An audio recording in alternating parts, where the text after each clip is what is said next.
A very warm welcome to So This is Thailand. I'm Valerie Mackenzie. Sawadee ka. I'm Johan Wimonchulao. Swadee krap.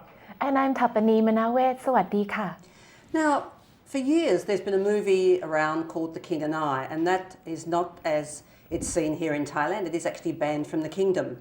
So it was probably time that the Thai people and with Chulalongkorn University got together and have decided to put out a Thai version. It's a stage play, and we're going to have the privilege of being the only TV program to go and view this stage next week. What is interesting is that there will also be subtitles in English for those of you on the side screens, for those of you who want to find out the real story. So good luck to them at Chulalongkorn University and hope it all goes well.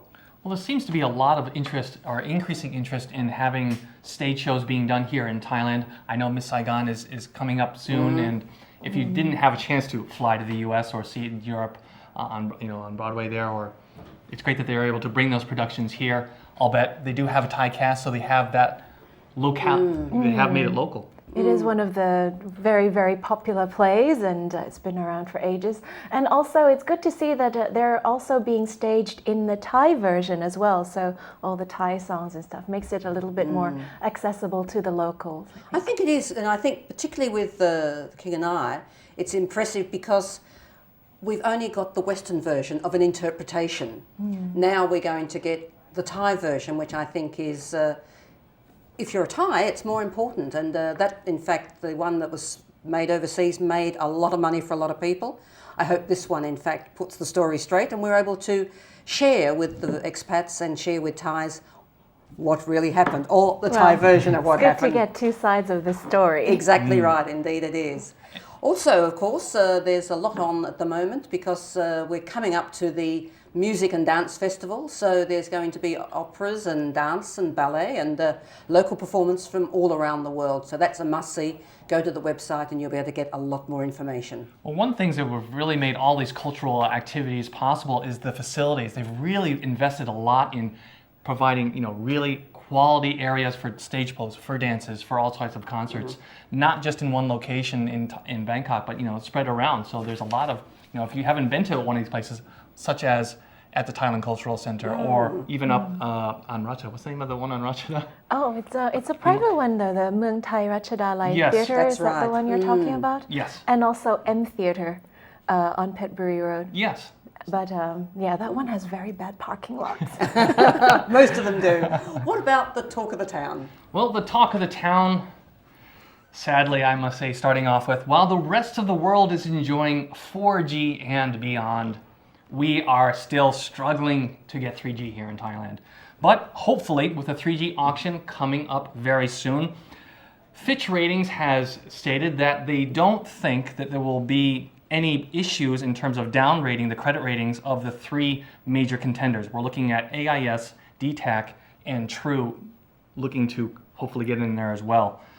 So with only three bidders, the three major groups here in Thailand, they don't think there'll be any huge financial leverage that will be made, even though there are some huge investments which need to be done.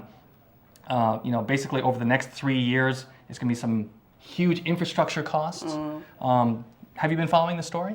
Look, to be honest with you, I haven't, because I'm so sick of people saying to me, 3G, you haven't got 4G yet. Like, what's wrong with you guys? You're always so far ahead on everything else. So, to be honest with you, no. I just sit there and wait for it all to come to me. I actually thought that they were going to skip because of all the problems with 3G. They would skip straight to 4G and bypass this whole thing. Baby steps.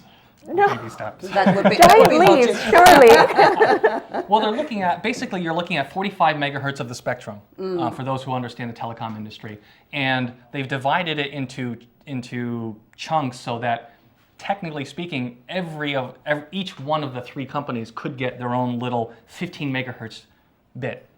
Now, if DTAC and AIS feel like squeezing out True, they might put in bids for 20 each, at which point True would be left with 5%, which is really not enough to carry that type of data on the network. But this is a huge investment. We're talking just for 5 megahertz itself, 4.5 billion baht to allocate that little bit of the spectrum. So it's interesting to see how quickly they're going to get their money back. Exactly. Wow.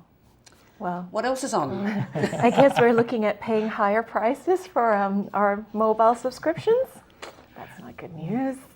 All right, well, in the next news up today, we're looking at foreign affairs and foreign policy. 1 year on in the Yingluck administration, the foreign minister, Kun Surapong Towichak-Chaikun, says that he's satisfied with his performance, although lately he's come under a lot of criticism from the opposition party and from academics as well, who are disappointed over foreign policies under his direction. So far, rounding up the year, they said that the foreign service is sinking lower because even though the Prime Minister has visited at least 18 key countries over the past year, the policy substance has been lacking. Now, I don't know if you've noticed, but we haven't really seen a major change in foreign policy with the change of government. So even though we're keeping friendly relationships with our neighbors, and particularly Cambodia of late, the academics are saying that there's not enough being done. Well, maybe they're thinking that quantity versus quality maybe is making up for it, but I mean, one of the major issues, and for any of you who have spent any amount of time here in the kingdom, you know that with any administration who's come through the years, there is always a cabinet reshuffle. And how are ministers supposed to actually implement and carry through with these policies and get the quality out there if every 6 months, every year, someone new is coming inside? Being the skeptic that I am, I have to say that I don't know why the Democrats are complaining, because if in fact the foreign minister is continuing with the policies that the Democrats had, if they thought their policy was so good, what's the problem? So I think that's one angle. And I think the other angle is that you have to look at how the world is evolving, how the focus for us is really on the AEC and what we need to do. It's only a couple of years before we go into the ASEAN community. So, you know, in my opinion, we don't know what the priorities are. We don't need to know the full detail. What we need to do, though, is get out there and make a name for ourselves in the right areas. Perhaps some of the names we're making for ourselves are in the wrong area, apropos certain visits, but I think that's another story we probably shouldn't touch on here. Having said that, actually, one of the main criticisms is that there's a lot of challenges and opportunities that will be coming up with the AEC, but the main criticism is that Thailand hasn't stepped close to the leadership role that we were hoping that we would carry out or fulfill, and we're not kind of asserting enough in the when it comes to the issue of the AEC.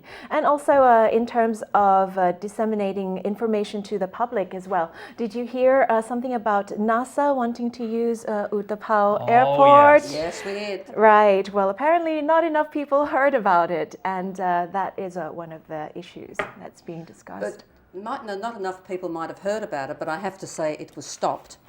So is that a good thing or a bad thing? I mean, that's the real issue, isn't it? A lot of people would argue that if we want to be close to Thailand, we shouldn't have NASA in our backyard. But again, it needed to be clarified. I agree with you, Tara. It needed to be clarified as to what they were really doing here. And will we ever know? I don't think so. Well, apparently it was for climate studies in the region. Let me tell you guys, it's hot. It's either hotter or it's wet, and it's wetter.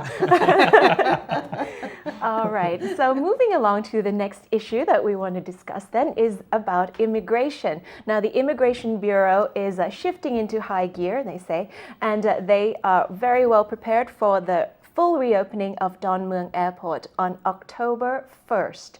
A lot of low-cost airlines, 14 of them, will be moving to Don Mueang starting October 1st. That includes Nok Air and Orient Thai, as well as private charter flights, and Thai Air Asia as well will be relocating there. So make sure that you head to the right airport starting October, otherwise you may end up having to make a mad dash from one side of the city to the other.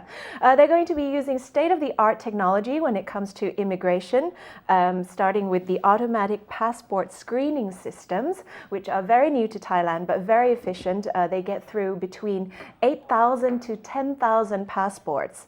I guess that is a lot more than a person could do to stamp in a day. And the focus will be on keeping the immigration tasks flowing smoothly. That's the first priority for Don Mueang. Well, I think when you look at the Thai AirAsia statistics, I mean, they have 21,000 passengers coming in a day, or that's 160 flights, and that's about 8 million passengers a year. So that's a lot of passengers, and they expect within 1 year, by the end of next year, to have 12 million people coming in, 16 million in fact, I made a mistake, excuse me. So that's a lot of people. I think that the numbers are going to go up dramatically, and well, we just hope those queues aren't there like they have been at Suvarnabhumi. Well, we're hoping, as we mentioned on a previous show, we were talking about the transportation, the connection between the two airports. And as Tara mentioned, getting to the correct airport or having to make that connection, unfortunately, as it stands right now, it's not easy to get between Suvarnabhumi and Don Mueang. So I'm hoping that the airlines are giving some kind of allowance so people who are flying into Suvarnabhumi can make that connection, that shuttle, to the Don Mueang to go to points. That's going to be key, isn't it, to the success of the two airports? Absolutely. Well, moving on to something which is on the downside, has been in the news quite a lot recently. It's the fire that was in Tiger Pub on Phuket Island. And it's something that, for foreigners who's been here for any number of years, knows this is kind of a repeat of what happened some years ago in 2009 here in Bangkok at the Santika nightclub, which unfortunately also had a fire. Now, the controversy with the Tiger Pub in Phuket was that the fire started after hours. There were people there, a good number of people, 4 fatalities still yet to be identified. And people are looking to, well, what caused the fire? And number 2, why were the people in there? Now, the owner claims that the club was closed as per the law, but people were taking shelter inside because of the heavy rain and because of unfortunate events, lightning strikes, wiring, electrical, that started the fire. So an ongoing investigation, but it's really sad to see this happen here. Very much so, and I think the only advice that we would give you is, please, whatever you do, make sure that when you go into one of these venues, just check where the exits are. Just make sure you know where the exits are. It's like when you go into a hotel for the first time and you're going for a conference, you need to actually know how to get out if you need to get out. It's not just in Thailand, it's anywhere around the world. Just make it a habit of yours that when you go somewhere, and in the discos with the night lights and the flashing lights, it's not always easy to see.